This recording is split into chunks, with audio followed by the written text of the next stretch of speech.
Welcome to part 4 in our Digital Marketing Calculator series. In this episode, we're going to show you how to do some math to figure out the leads that you need to expand into a new territory or service area.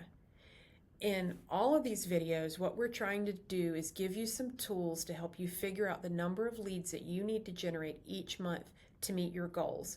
What you need to bring are your revenue goals, your service mix and revenue mix, your high-level sales metrics, and your current lead sources. And with just a few data points, we've got several different spreadsheets and calculators that we can share with you to help you figure out how many leads you need to generate from your digital sources each month to meet your overall business goals. In the first video, we went over the basics, like just grow your revenue. The second video, we talked about how you can plan to either eliminate or reduce your need to buy leads from lead aggregators. In the third video, we showed you how to add a new product or service and how that impacts your lead generation needs. In this video, we're showing you a little bit of math that could help you figure out the leads you need to expand into a new market. In a future video, we're going to talk about big picture marketing budgets and how to set PPC budgets. So let's dive into this latest version of this calculator. As always, when you make a copy of this calculator, everywhere that's yellow, you put your own information in there. There's always a data entry tab. There are other tabs that you can see in this video from our full series. But you start with the data entry tab. You enter your revenue last year, your goal this year. You enter your products, your average ticket, and your revenue split. 2 data points from your sales funnel, your appointment set rate, and your closing ratio. With that, we can give you a big picture vision of the total number of leads that you need from all sources to meet those goals. From there, we start to break it down into what are those sources that you're currently getting and what's the gap that we can fill with online lead generation through your own branded efforts. So let's dive into what it would look like if you wanted to expand into a new market. So we always start with your revenue goal. In this hypothetical scenario, it's $6 million. Then we like to look at what was going on last year. Based on your revenue split, your average ticket price, and your average appointment set rate and closing ratio, last year you needed just over 100 leads a month to hit that 4.25 revenue. This year, if you stayed in the same service area and had a revenue goal of 6 million, which is, what did we say that was?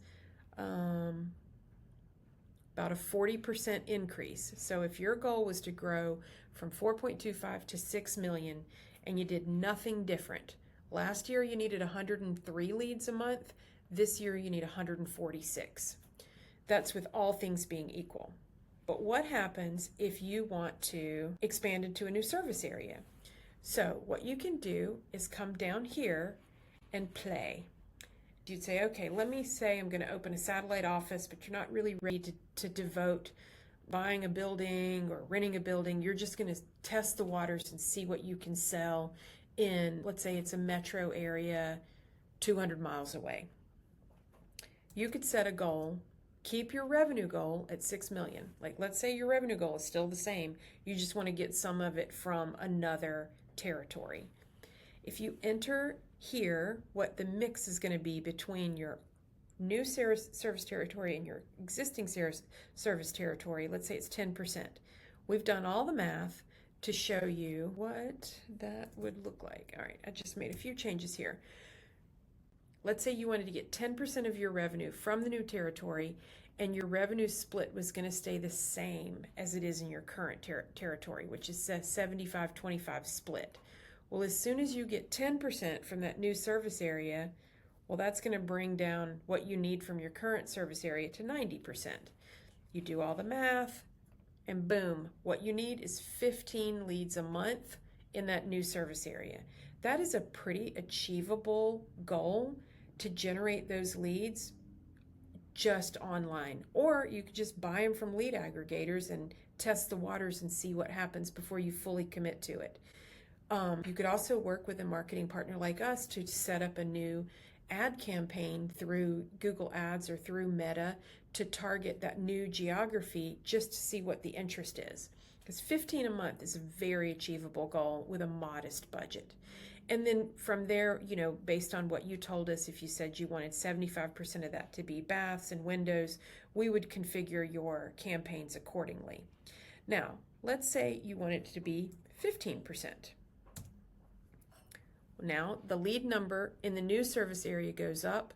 The lead number that you need to generate in the existing service area goes down. And the reason I configured this spreadsheet to look like this is because when our clients tell us, I want to test a new territory, they're borrowing from their existing marketing budget to do that. That's why this lead number goes down based on splitting the revenue goal 85-15 between current service area and new service area.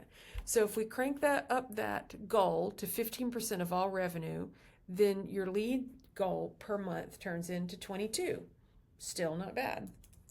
Now, if you changed the mix, maybe you're moving into an area for whatever reason you think windows are going to do a lot better than baths, then that actually helps your agency figure out how to allocate your digital ad spend across two different campaigns targeting two very different topics, and it changes the overall lead number that you need to generate because the ticket prices are different.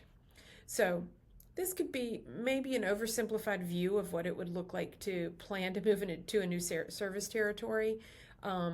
You'd have tons of business decisions you'd have to make on your end to make this happen. We're just telling you what it would look like on our end to start to do the math to show you a target that we would set in terms of leads required to support that new service territory.